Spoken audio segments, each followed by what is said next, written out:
Washington, AP, congressional negotiators reached agreement to prevent a government shutdown and finance construction of new barriers along the U.S.-Mexico border, overcoming a late-stage hang-up over immigration enforcement issues that had threatened to scuttle the talks. Republicans were desperate to avoid another bruising shutdown. They tentatively agreed Monday night to far less money for President Donald Trump's border wall than the White House's $5.7 billion wish list, settling for a figure of nearly $1.4 billion, according to congressional aides. The funding measure is through the fiscal year, which ends on September 30. It's not clear whether Trump will support the deal. The agreement means 55 miles, 88 kilometers, of new fencing constructed through existing designs such as metal slats instead of a concrete wall, but far less than the 215 miles, 345 kilometers, the White House demanded in December. The fencing would be built in the Rio Grande Valley in Texas.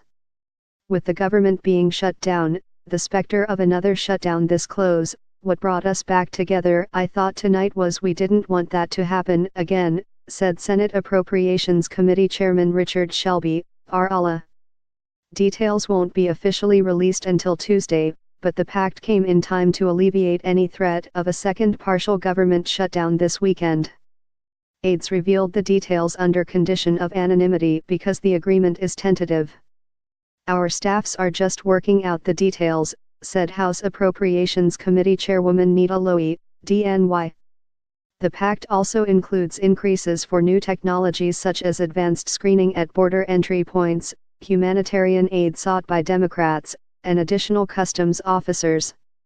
This weekend, Shelby pulled the plug on the talks over Democratic demands to limit immigrant detentions by federal authorities, frustrating some of his fellow negotiators, but Democrats yielded ground on that issue in a fresh round of talks on Monday. Asked if Trump would back the deal, Shelby said, "We believe from our dealings with them and the latitude they've given us, they will support it. We certainly hope so." But Fox News Channel's Sean Hannity, a Trump ally, said the barrier money in the agreement was inadequate. He warned late Monday that any Republican that supports this garbage compromise, you will have to explain.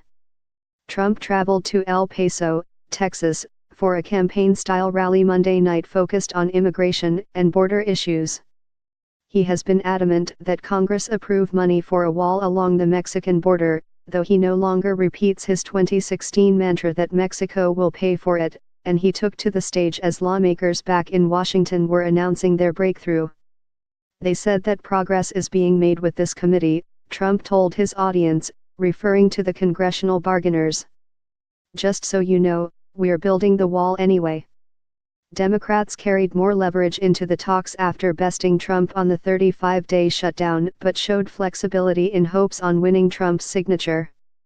After yielding on border barriers, Democrats focused on reducing funding for detention beds to curb what they see as unnecessarily harsh enforcement by Immigration and Customs Enforcement, or ICE.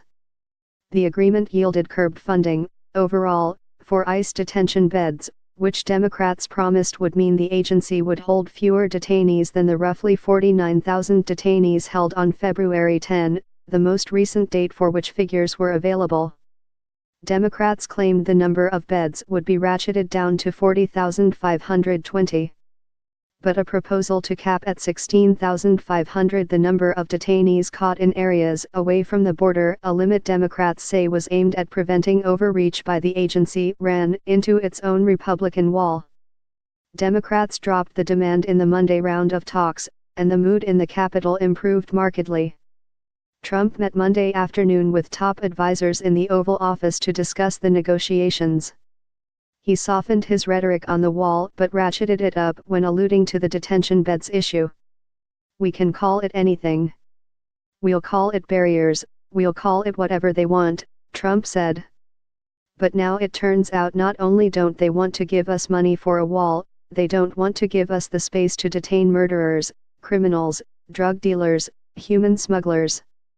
The recent shutdown left more than 800,000 government workers without paychecks, forced postponement of the State of the Union address, and sent Trump's poll numbers tumbling.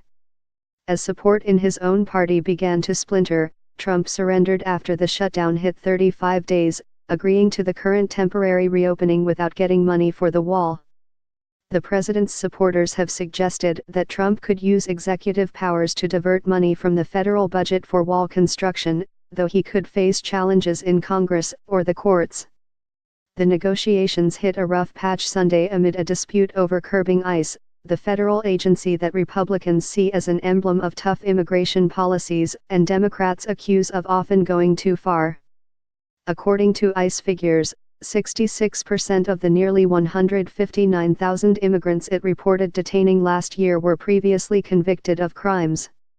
Reflecting the two administrations' differing priorities, in 2016 under President Barack Obama, around 110,000 immigrants were detained and 86% had criminal records. Few convictions that immigrants detained last year had on their records were for violent crimes. The most common were for driving while intoxicated, drugs, previous immigration convictions, and traffic offenses. The border debate got most of the attention, but it's just part of a major spending measure to fund a bevy of cabinet departments. A collapse of the negotiations would have imperiled another upcoming round of budget talks that are required to prevent steep spending cuts to the Pentagon and domestic agencies.